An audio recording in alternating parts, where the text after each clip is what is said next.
The concert hall was like a giant, silent jewel box. Every surface gleamed under the golden light of 1,000 chandeliers. In the very center, on a stage so polished it looked like black ice, sat a man at a grand piano. His name was Victor Arlen, and the air in the room seemed to bend around him. Heavy with respect, he played, and the music was beautiful. It was more than beautiful. It was perfect. Every note from the Mozart sonata hung in the air, clear and precise as a cut diamond. His fingers, long and elegant, flew across the keys without a single wasted movement. They were like machines, but machines that could make magic. When the final note faded, the silence lasted for a heartbeat before the room exploded. People jumped to their feet, their applause crashing against the walls like a storm. They shouted, "Bravo!" and "Encore!" Their faces were filled with awe. Victor gave a small, neat bow. A slight smile touched his lips, but it didn't reach his eyes. Those eyes, a cool gray, scanned the crowd, acknowledging the praise, but not really seeing the people in it. For him, this was not about their joy. It was about the score. The sheet music in his mind was the only map, and he had followed it to the letter. Back in his dressing room, which was as clean and quiet as a museum, he took off his tailcoat. His assistant, a young man who was always a little nervous, handed him a glass of water. "Maestro, the reviews are already coming in. Flawless, they say. The greatest of our time." Victor nodded, sipping the water. He had heard it all before. He lived in a world of flawless things. His apartment high above the city was all sharp angles, white walls, and giant windows. There were no messy books, no crooked pictures. Just a single spectacular piano. His life ran with the same quiet precision. He woke up at the same minute, practiced the same scales, ate the same plain meals. Emotion was like dust. It was something to be cleaned away before it could settle. The next morning, he taught a master class at the Grand Old Music Conservatory. A room full of the best young students watched him with a mixture of fear and worship.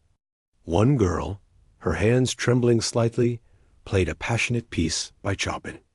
She poured her heart into it, her body swaying, her face showing every feeling. When she finished, the room was moved. But Victor was not. He stood up, his shoes clicking on the floor. "Technically, it was acceptable," he began, his voice calm and dry. "But you added your own feelings. You slowed down here. You rushed there. The composer wrote the music. Your job is not to add to it. Your job is to get out of its way.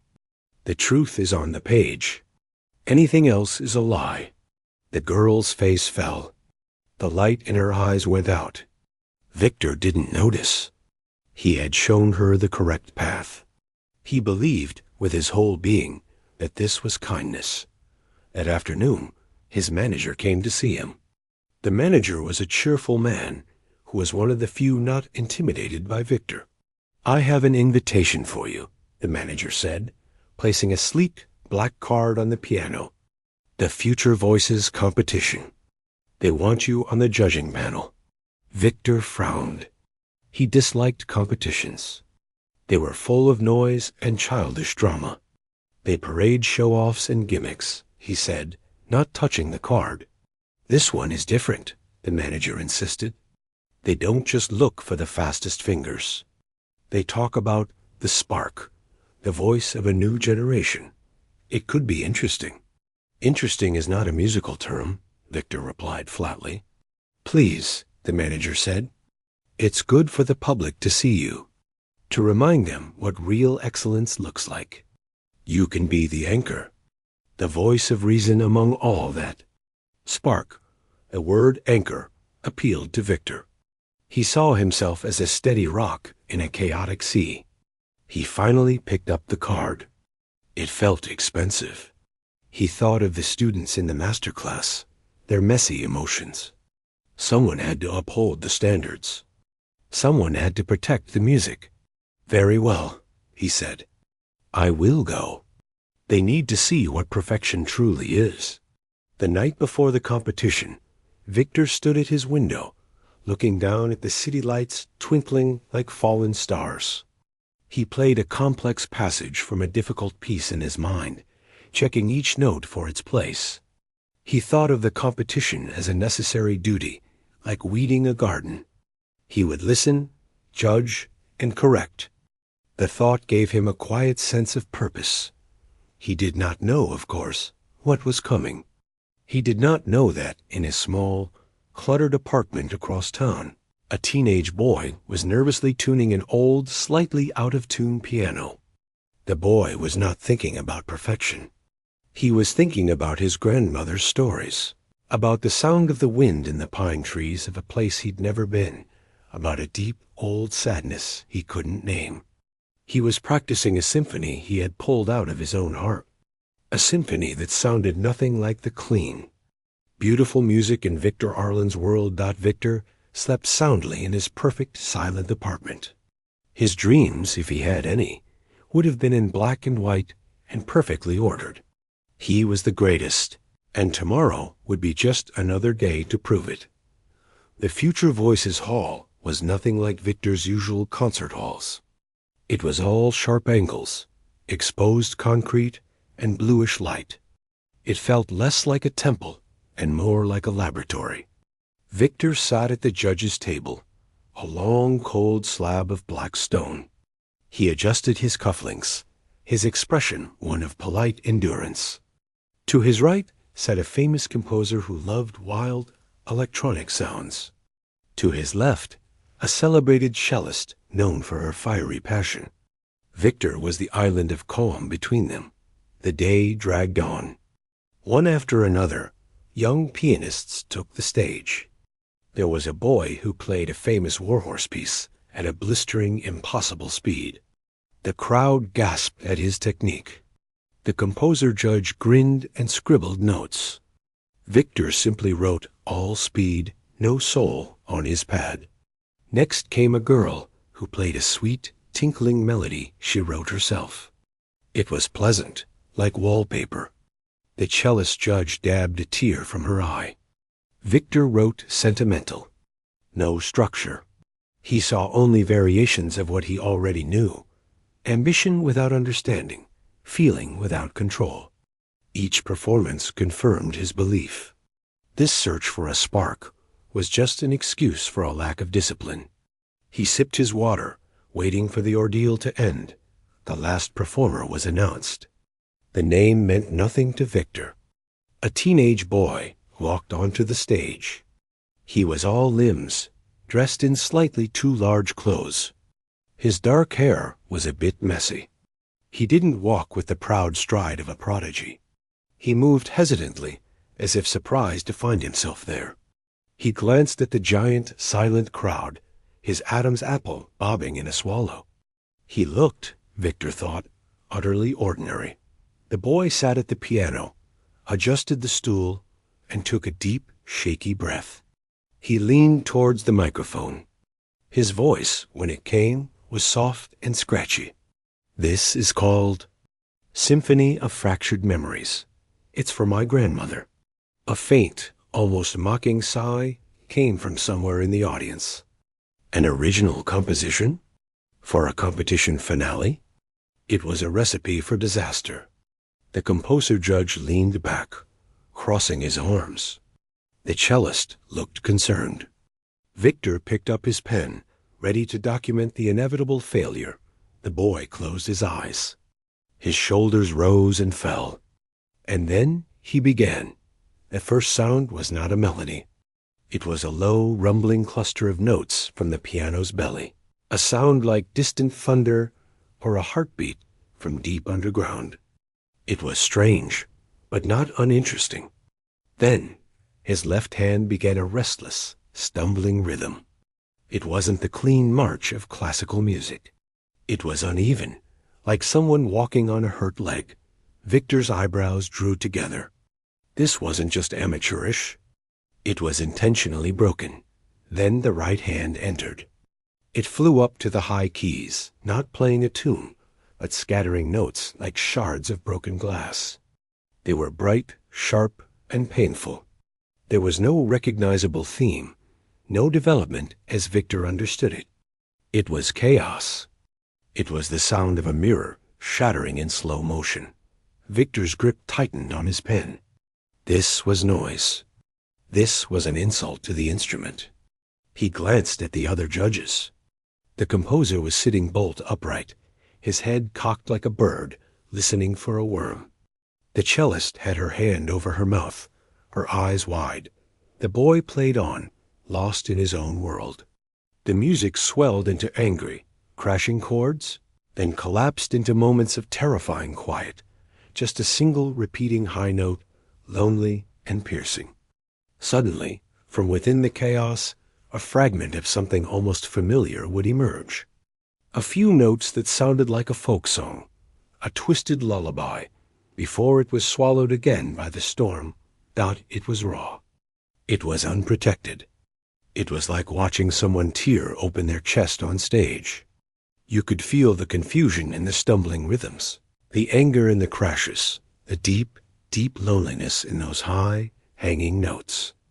A young woman in the audience was openly crying, not from beauty, but from a kind of recognition. Victor felt a hot, tight feeling in his own chest. It wasn't admiration. It was something else. It was offense. This wasn't music. It was a confession he hadn't asked to hear. It broke every rule. It screamed where it should whisper. It stumbled where it should stride. It put the player's messy, aching heart right in the center, which was the one thing Victor had spent a lifetime training himself to avoid. The boy finished.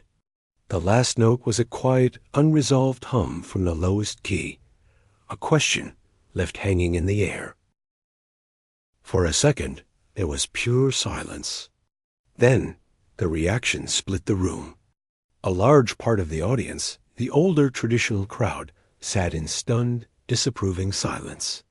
Some were already gathering their things, muttering. But from the younger sections, a wild, fervent applause erupted. Whistles and shouts of yes filled the air. It was not the polite applause for Victor's perfection. It was a roar of liberation. The boy stood up, blinking, looking overwhelmed by the reaction he had caused. The composer judge was the first to speak into his microphone, his voice excited. Astounding. Raw, unfiltered voice. This is exactly what this competition is about. The cellist judge followed, her voice thick with emotion. I have never heard someone put so much of their life directly into the keys.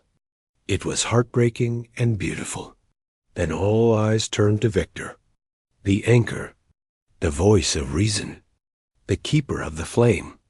The hot, tight feeling in his chest was now a cold stone.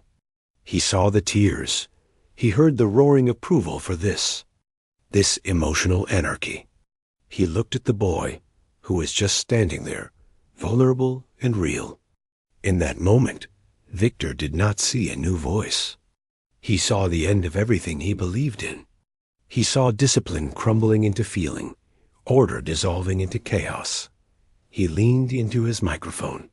His voice, when it came, was not loud, but it cut through the noise like a knife. It was calm, clear, and utterly merciless.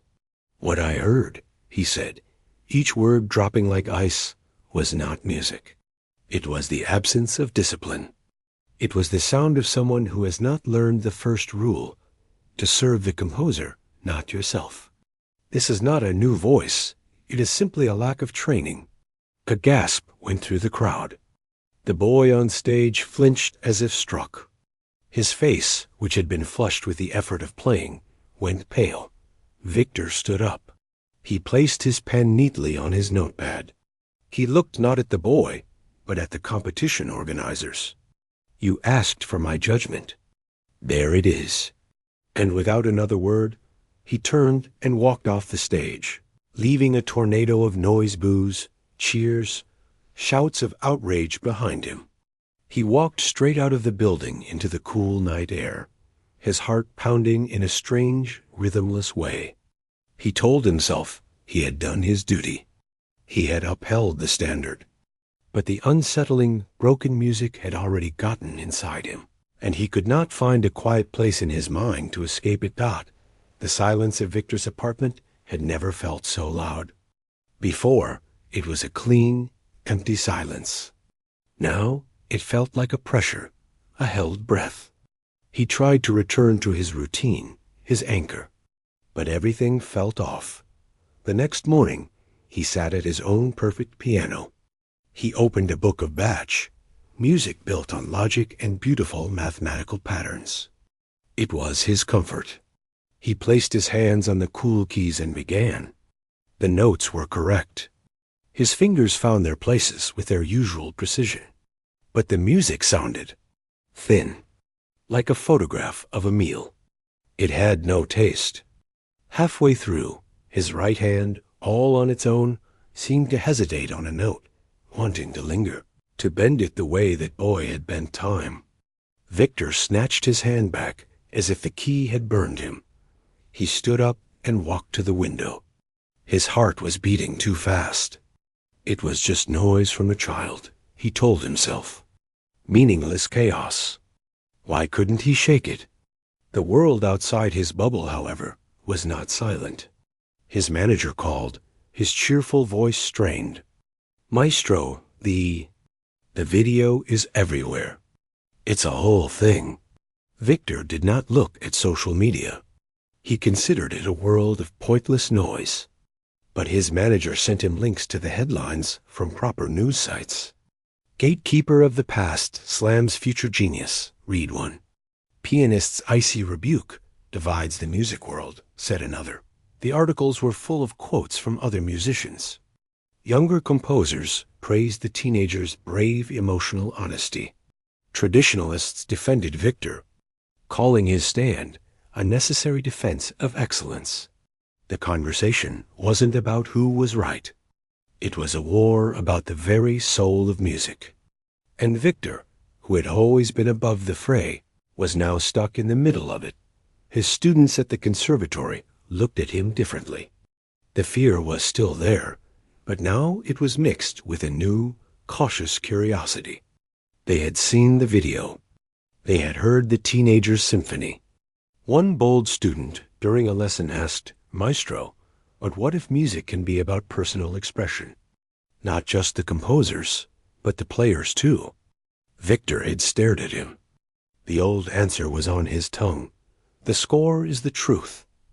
But the words felt heavy and false. He simply said, "Play the notes as written," and ended the lesson early. The noise followed him everywhere. In a cafe, two young people at the next table were arguing about it. "That old guy is scared," one said. "He's scared because the kid can feel something he can't." Victor left his coffee unfinished. The worst part was the memory of the music itself. It invaded his quiet moments. While reading, the restless, stumbling rhythm would start up in his head.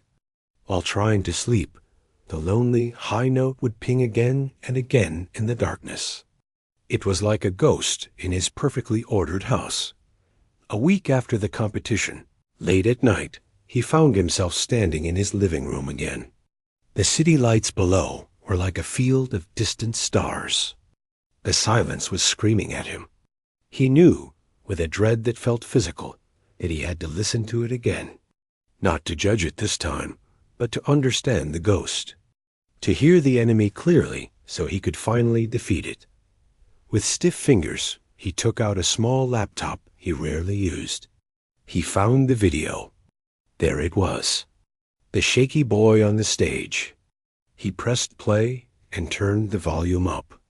He did not sit in his usual listening chair. He stood in the middle of the room, arms crossed, a soldier facing a storm that the chaotic sounds filled his pristine space. The rumbling, the glass-like shards, the crashing anger. He listened, his jaw clenched. It was still a mess. It was still, and then something happened. His analytical mind, the part that could dissect a complex sonata in seconds, began to work on the chaos. He wasn't listening for feeling now. He was listening for structure, for hidden patterns in the storm dot about 2 minutes into the piece. As the music swelled into one of its turbulent waves, his breath caught. His arms uncrosse, D dot there. A sequence of 5 notes in the left hand. They were woven into the discord, almost buried, but they repeated. And they were familiar. Not from the concert hall. From somewhere else. Somewhere old and almost forgotten. A cold sweat broke out on the back of his neck. He rewound the video and listened again, leaning closer to the speakers. Yes, there it was. It was a folk motif. A simple, plaintive little phrase from a village song. A song from a place with dirt roads and wooden houses, not concert halls. A song his older sister used to hum while she did chores, a lifetime ago, in a life he had left behind when he was younger than the boy on the screen. He stumbled back, hitting the edge of his sofa. His heart was pounding violently now. He played the video from the beginning, his whole body tense. He wasn't hearing a random mess anymore. He was hearing a code, a message in a bottle. He heard the folk melody return, twisted by sadness, fractured by memory, but it was the backbone of the whole piece. The crashing chords weren't just anger. They were the sound of that simple melody being ripped apart by time and loss. The lonely high notes were the echo of it, trying to survive. This was no accident. The boy hadn't just made up sounds. He had built a cathedral of feeling around a tiny, ancient seed of a song. A song Victor had locked away in a deep, dark room inside himself and thrown away the key. The video ended. The final, unresolved note hung in the quiet apartment. Victor was not offended anymore.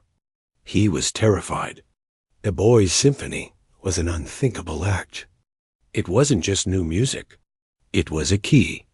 And without knowing it, without even trying, this teenager had just played his way into the locked room of Victor's own past, into the very source of the silence he had built his life upon. The perfection, the coldness, the rules, they were not just a philosophy. They were a wall.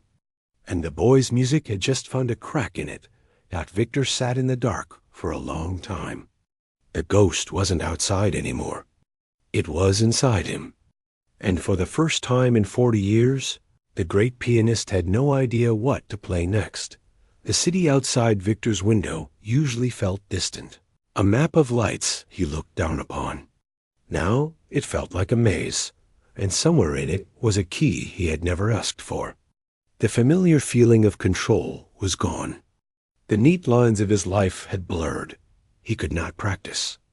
The folk tune, those 5 simple notes, now echoed in every piece he tried to play. They hid in the spaces between Mozart's phrases. They whispered underneath Beethoven's chords. His own music was haunted. He would sit at the piano for hours, not playing, just staring at his hands, the hands that were famous for their obedience. They felt like strangers now. For days, he moved through his apartment like a ghost. He knew what he had to do, but the thought filled him with a deep, unnameable dread. It wasn't about finding the boy. It was about facing the echo. Finally, a quiet, stubborn part of him, the same part that had mastered every technical challenge, insisted. He had to know. He had to look the source of the music in the eye. Finding the teenager was not difficult. After the competition, the boy had become a brief, controversial celebrity. A few articles mentioned he lived with his grandmother, caring for her. One even had the name of the neighborhood, an old part of the city with narrow streets and buildings that had seen better days. Victor went on a gray afternoon. He wore simple clothes, no tailored suit. He felt oddly invisible walking these streets, where the sounds were of talking and traffic, not perfect notes. The building he found was old, the stone steps worn smooth in the middle. He climbed them, the smell of cooking and old wood in the air. He stood before a scratched wooden door for a long minute, then knocked. The boy answered. He looked older up close and younger at the same time. The defiance from the stage was gone, replaced by a tired wariness. His eyes, dark and serious, widened in recognition, then filled with confusion and a flicker of fear. "You," the boy said, his voice barely a whisper. "May I come in?" Victor asked. His own voice sounded strange to him, softer than he intended. The boy hesitated, then stepped back. The apartment was the opposite of Victor's. It was warm, crowded, alive. Books and sheet music were piled on tables. Plants grew on windowsills. An old, well-loved piano stood in a corner, its surface covered in photographs in little frames. And from a back room, they could hear the soft, rhythmic sound of an oxygen machine. The boy did not offer Victor a seat. He just stood, waiting for the attack to continue. "Your piece," Victor began, struggling to find the words. "The Symphony of Fractured Memories." Saying the title aloud felt awkward. Where did it come from? The boy's shoulders tightened defensively. "You said it was nothing. A lack of training." "I was wrong," Victor said, the words leaving his mouth before he could stop them. They hung in the warm, dusty air. The boy's eyes widened further, shocked into silence, but Victor pressed on, driven by a need he could not explain. The motif, the 5-note phrase in the left hand. In the middle section, "Where is it from?" A change came over the boy's face. The defensiveness melted into something else, surprise, then a dawning understanding. You heard that?" "I heard it." The boy looked at him for a long moment, then walked over to the piano. He picked up a small framed photograph and handed it to Victor. It showed a young woman with a bright, open smile, standing in a field of wildflowers, holding a simple wooden flute. "My grandmother," the boy said, "when she was young, in the old country." He nodded towards the back room where the machine hummed. "She raised me. She tells me stories, sings me songs from her village, from before she came here. Songs about the river, the mountains, the pine forests." His voice grew stronger, filled with a love that was as solid as stone. "The piece, it's for her. It's the feeling of her memories. The happy parts are clear and bright, like the high notes. The sad parts, the parts she's forgetting, or the things she lost, they get tangled and dark. The music is how it feels in my head when she talks. It's not a story. It's the weather of her memories." Victor stared at the photograph. The woman's smile was like a punch to his heart. He knew that field. He knew that light. "Where?" he asked, his throat tight. "Where was her village?" The boy named it. A small, almost meaningless cluster of syllables to most of the world. To Victor, it was the sound of a door blowing open in a storm. It was the next valley over from his own. They were from the same lost world dot just then. A weak but clear voice called from the other room. "Sweetheart, who is there?" The boy gave Victor one more searching look, then went to his grandmother. Victor could hear the soft murmur of their voices. He stood, frozen, in the cluttered, loving room, the photograph trembling in his hand. A moment later, he was in the doorway of a small, sunlit bedroom. An old woman lay in a bed, surrounded by more photographs, and the gentle, hissing rhythm of the machine helping her breathe. Her face was lined with years and kindness. Her eyes, though cloudy, were the same bright ones from the photograph. The boy knelt beside her. "Grandmother, this is a musician. He had a question about my song." The old woman looked at Victor. She studied his face, his gray eyes, the severe line of his posture. Her gaze was not one of a fan or a critic. It was the gaze of someone who has known deep roots and long winters. A slow, curious recognition dawned on her face, not of the famous pianist, but of something else. "You have the look of the hill country," she said softly, her voice like dry leaves. Around the eyes. Are you from the valleys? Victor could not speak. He simply nodded. A smile touched her lips. My best friend, when I was a girl. A fierce, wonderful girl. She could sing like the morning birds. She played the druma, a little hand drum. She married a boy from the next village over. The old woman's eyes lost focus, looking into the past. There was a sickness one bad winter. She was gone too soon. I still have the tape. She pointed a thin finger to a small cassette player on her nightstand. My grandson, he listens. He says my old songs are in his new music. Isn't that funny? Victor felt the room tilt. The fierce girl who played the drum. His sister. He had buried her memory under decades of disciplined silence, thinking it made him stronger. He had run from the pain of that place, from its simple, unsophisticated music, and built a fortress of perfection to keep it all out. And this boy, this teenager, had never run. He had sat in this warm, cluttered room, and he had listened. He had taken the echoes of Victor's own buried world, the folk tunes, the loss, the love, and he had woven them into a symphony. He had given voice to the very things Victor had spent a lifetime silencing. Victor looked from the grandmother's peaceful, remembering face to the boy's watchful, earnest one. He was not looking at a rival. He was looking at a bridge made of music, stretching from a past he had abandoned to a future he did not understand. The great pianist had nothing to say. The words were all gone. All that was left was the truth, ringing in the quiet room, louder than any applause or criticism ever had. He had been wrong. Not just about the music, but about everything. The gray weeks that followed were the strangest of Victor's life. It was like learning to walk again, but in a different world. He canceled all his performances, a move that sent shockwaves through the music community. Rumors flew. Some said he was ill.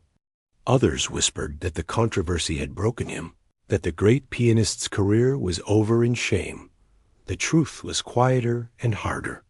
Victor was in a kind of workshop, but he wasn't repairing anything. He was taking something apart. He would sit at his piano and play not Bach or Mozart, but those 5 simple notes from the folk song. He played them slowly. He played them with sadness.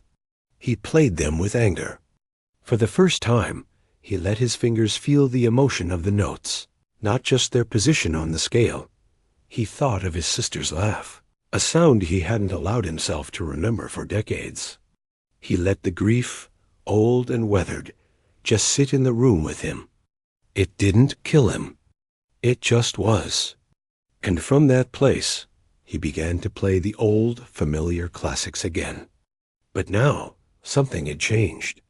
The notes were the same, but the silence between them was different. It was full, not empty. The music began to breathe. He visited the boy and his grandmother again.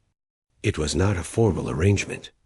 He would just appear, sometimes with food, sometimes to sit quietly with the old woman while she told fragmented stories of the old country. He listened. He didn't correct or analyze. He just received the memories. The boy, wary at first, slowly began to relax.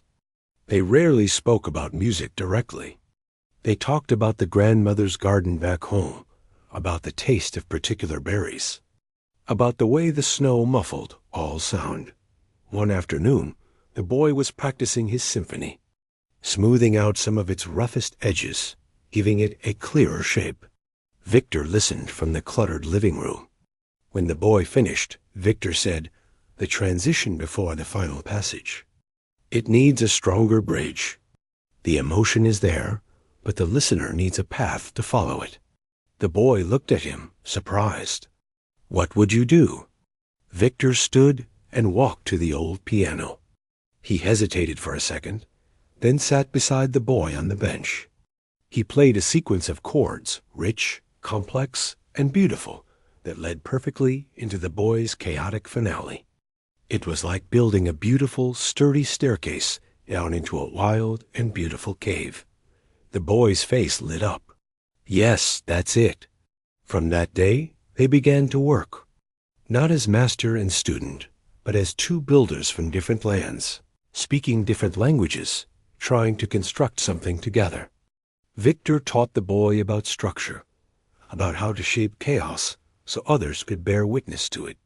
The boy, in turn, showed Victor how to let go, how to allow a feeling to be ugly or broken or unresolved. If that's what it was not, an idea began to form. Timidly at first, then with growing conviction. 6 months after the competition, an announcement was made. Victor Arlen would give a single special performance. Not in the biggest hall, but in the same modern, concrete space where everything had fallen apart. The title was simple, A Conversation. The night arrived. The hall was packed, buzzing with a tense curiosity. Critics were there to write his obituary. Fans were there to defend him. Young people were there hoping for a spectacle. The air crackled with expectation. The lights dimmed. Victor walked on stage alone. He looked older, but softer. The sharp ice in his eyes had melted. He went to the microphone. For most of my life, he began, his voice clear but gentle. I believed music was a sanctuary from the self, a perfect world where we leave our messy lives behind. I was wrong. A murmur went through the crowd. Music is not an escape. It is a translation. It is the work of taking a human heart with all its fractures, its memories, its joys,